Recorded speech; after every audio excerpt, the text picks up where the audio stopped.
सुबह का वक़्त था। आसमान पर हल्की-हल्की रोशनी झलकने लगी थी, लेकिन अंधेरा अब भी फ़िज़ा पर ग़ालिब था। मोहल्ले की गलियां सुनसान थीं, परिंदों की चहचहाहट शुरू होने में अभी वक़्त था और गली के कोने पर वाक़या अहमद साहब का घर खामोशी में लिपटा हुआ था। लेकिन इस खामोशी में एक हल्की सी रोशनी किचन की खिड़की से झांक रही थी। ये नायाब थी, घर की सबसे नई बहू, जो हर सुबह सबसे पहले जागती थी। नायाब एक दरमियाने तबके की खुशमिजाज ख़ानदान से ताल्लुक़ रखती थी। इसकी माँ ने इसे हमेशा यही सिखाया कि बेटी बेटी बनकर दुनिया में आती है, लेकिन बहू बनकर ख़ानदान संवारती है। नायाब के दिल में माँ की ये बात गंदा हो चुकी थी। शादी को 6 माह हो चुके थे और नायाब ने खुद को ससुराल में बखूबी ढाल लिया था।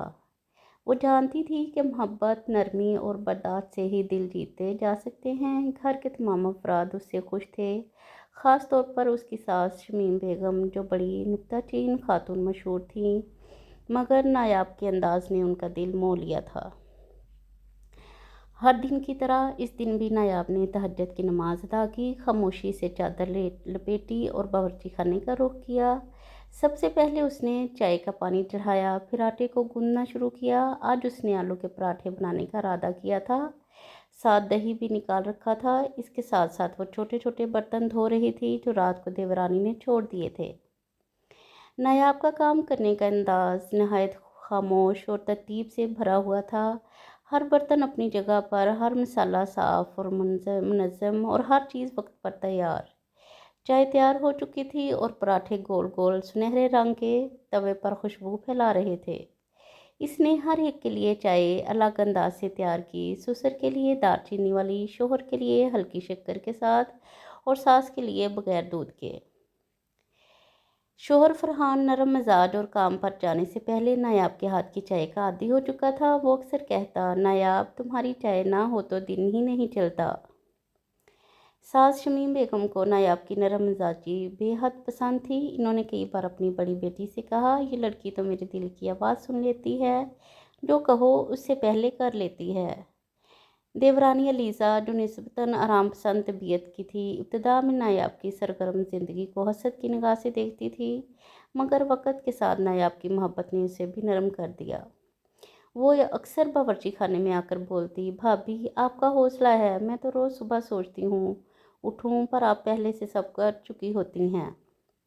नायाब हमेशा मुस्कुराकर कहती, बस नीयत साफ़ हो तो काम खुद आसान हो जाते हैं। एक दिन ससुराल में मेहमान आने वाले थे। सास बहुत परेशान थी कि कैसे सब कुछ संभालें। नायाब ने उस दिन सुबह 4 बजे उठकर 3 किस्म के नाश्ते तैयार किए, मेहमानों के लिए ख़ास हलवा बनाया और साथ साथ घर की सफाई भी की।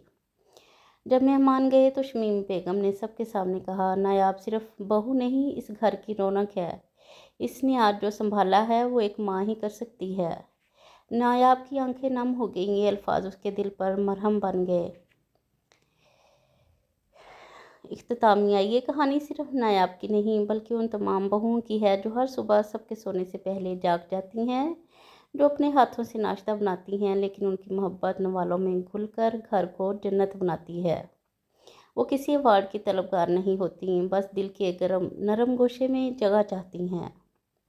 नायाब की सुबह की तरह उसकी नीयत भी साफ़ थी और यही पाकीज़गी उसके अमल को इबादत बना देती है। अगर आपको मेरी कहानी पसंद आई हो तो मेरी वीडियो को लाइक कर दें, साथ लगे बेल आइकन को ऑन कर दें ताकि हमारी हर नई आने वाली वीडियो का नोटिफिकेशन सबसे पहले आपको मिलता रहे।